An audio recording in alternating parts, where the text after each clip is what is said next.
আজকে আমি যেভাবে জাতীয় মাছ পাঙ্গাসটা আমি রান্না করব, আপনারা এভাবে খেয়ে বুঝতেই পারবেন না যে আসলে এই মাছটা কি মাছ ছিল। হ্যালো এভরিওয়ান, আসসালামু আলাইকুম। প্রথমে আমি এখানে ৩ টুকরা পাঙ্গাস মাছ নিয়েছি আর এর উপরে দিয়ে দেব লেবুর রস। আর এই লেবুর রস দিলে পাঙ্গাস মাছের যে একটা বাজে স্মেল ওটা আসবে না আর খেতেও ভালো লাগবে। এরপরে দিয়ে দেব আমি হলুদের গুঁড়া, মরিচের গুঁড়া আর লবণ। এখন সব কিছু দিয়ে আমি ভালোভাবে আলতো হাতে মেখে নিব। যতটা ভালো করে মাখবেন দেখবেন ভাজার সময় সুন্দর একটা কালার চলে আসছে। এরপরে একটা নতুন আলু নিয়ে নিলাম, এতেও দিয়ে দিলাম হলুদ আর মরিচ। এখন এটাকেও আমি হাত দিয়ে ভালোভাবে মেখে নিব আর এটাকেও তেলে ভেজে নিব। এরপরে আমি নিয়ে নিলাম পেঁয়াজ, রসুন আর ১ ইঞ্চি পরিমাণ আদা আর একটা টমেটোর অর্ধেক, এগুলো আমি ভালোভাবে পেস্ট করে নিব।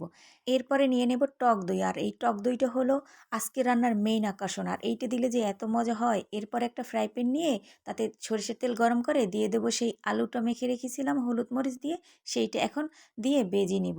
এক পাশ ভাজা হয়ে গেল, অন্য পাশও ঠিকমতো আমি ভেজে নিব। যখন ভেজে নেওয়া হয়ে যাবে এরপরে আমি সবগুলো উঠিয়ে নেব। এখন একটা কড়াইতে সরিষার তেল গরম করে তাতে দিয়ে দিলাম আটা। এখন আটাটা আমি তেলের সাথে মিক্স করে দেবো, আর এটা দিলে মাছটা ভাজার সময় একদমই লেগে থাকবে না।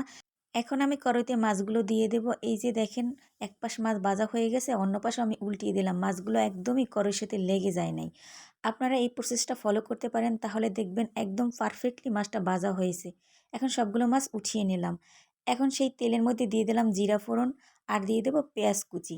এখন একটু তেলের সাথে ভেজে নিব পেঁয়াজ আর জিরাটা। এখন ওই যে মশলাটা পেস্ট করেছিলাম ওটা দিয়ে দেব। এখন এটাও আমি তেলের সাথে ভালোভাবে ভেজে নেব। যখন ভেজে নেওয়া হয়ে যাবে দেখবেন উপর থেকে একদম তেলটা ছেড়ে দিছে, তখনই বুঝবেন মশলাটা একদম ভেজে নেওয়া হয়ে গেছে। এখন সামান্য পরিমাণ পানি দিয়ে দিলাম আর দিয়ে দেব হলুদ, মরিচ, লবণ আর ধনিয়ার গুঁড়া। এখন সব কিছু আবার একটু কষিয়ে নেব। এই পর্যায়ে আর পানি দেওয়ার প্রয়োজন নেই, কারণ আগেই আমি পানি দিয়েছি যাতে মশলাটা না পুড়ে যায়। এরপরে টক দইটা দিয়ে দিলাম। এখন টক দইটা দিয়েও মশলাটা ভালোভাবে কষিয়ে নেব। আর এই সেই ভেজে রাখা আলুটা দিয়ে দিলাম। এখন মশলার সাথে আলুটা ভালোভাবে একটু কষিয়ে নিতে হবে। আর মশলার সাথে আলুটা যতটা কষাবেন খেতে ঠিক ততটাই মজা হবে। যখন কষিয়ে নেওয়া হয়ে যাবে উপর থেকে একদম লেগে লেগে আসবে তখন পানি দিয়ে দেব। আর পানিটা যখন ফুটে আসবে তখন ঢাকনা দিয়ে দেব। এই যে ঢাকনাটা সরিয়ে দেখালাম, আলুটা প্রায় অর্ধেকটা রান্না হয়ে গেছে। এই পর্যায়ে আমি দিয়ে দেব সেই ভেজে রাখা মাছ।